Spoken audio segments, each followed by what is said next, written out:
দিন অপেক্ষা করার পর আজ সেই দিন চলেই এলো, আমাদের বাড়ির কালী পুজো। আমরা এখন কালীমাকে নিয়ে বাড়ির দিকে রওনা দিলাম। এই ব্রিজটা হয়তো অনেকেরই চেনা। বেলায় লাইটগুলো জ্বালিয়ে আমরা একটু দেখছিলাম কীরকম লাগছিল। তোমরাও জানাবে কমেন্টে কীরকম লাগছে লাইটটা। এখানে আমার ভাগনা নাচানাচি করছে, দেখো। তারপরে আমরা চলে গেলাম প্রতিমা দর্শনের দিকে। আমাদেরকেও একটু দেখিয়ে দিই আমাদের কালীমাকে কত সুন্দর লাগছে, দেখো। তোমরা অবশ্যই কমেন্টে জানাবে।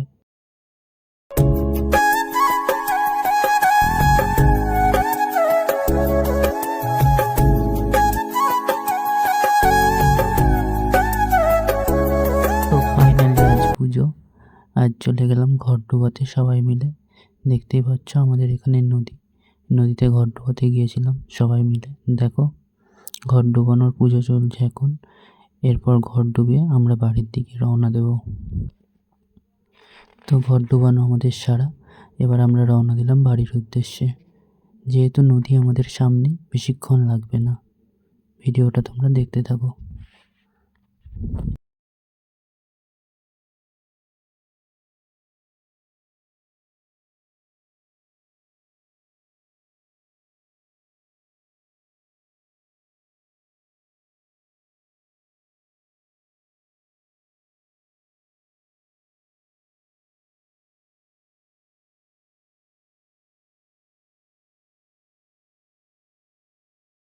তো ফাইনালি চলে এলাম ঘর ডুবিয়ে।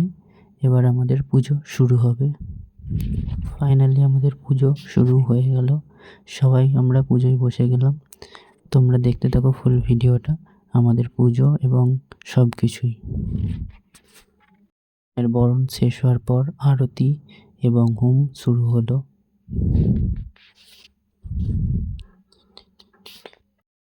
আমাদের হোম হয়ে গেল শেষ। এবার আমাদের মায়ের আরতি চলছে, দেখো।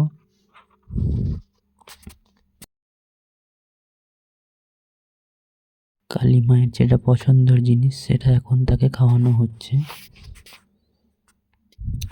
ডিম ভাজা এবং মদ।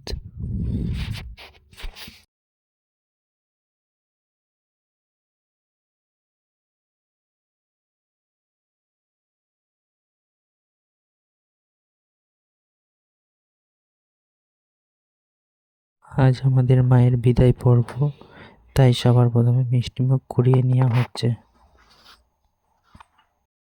এরপরে মায়ের পায়ে আলতা পরিয়ে দেওয়া হচ্ছে।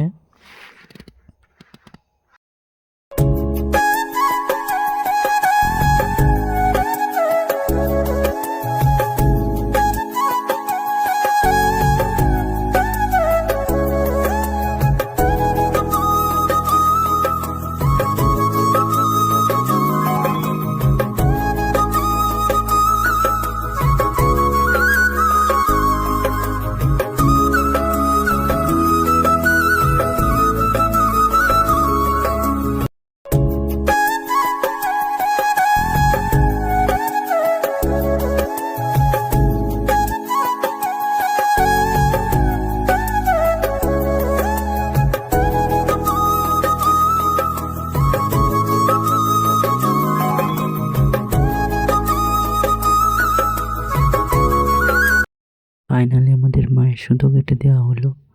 মা আবারও কৈলাসে চলে যাবে। আসছে বছর আবার এসো মা।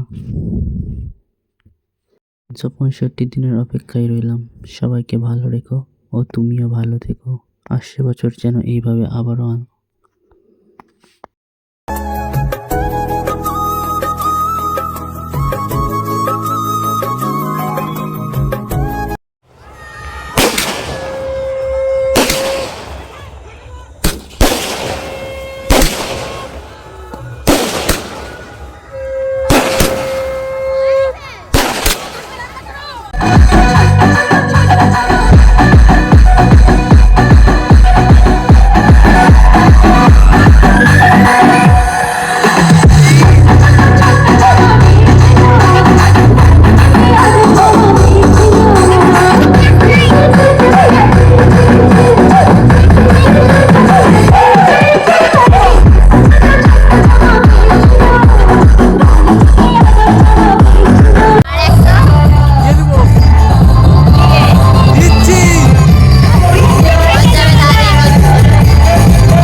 ভাসি স্বপ্ন আকাশে, তবু দুটি চোখ জলে ভাসে, পিছুটা ছাড়ে না, বোঝালে বোঝে না। বিদায়ের এ সময় অভিমান, ঝলমলে লালচেলি একবারে আলো, যেতে যেতে মন ফিরে তাকালো। Sa re ga ma pa ma ga ma ga re ma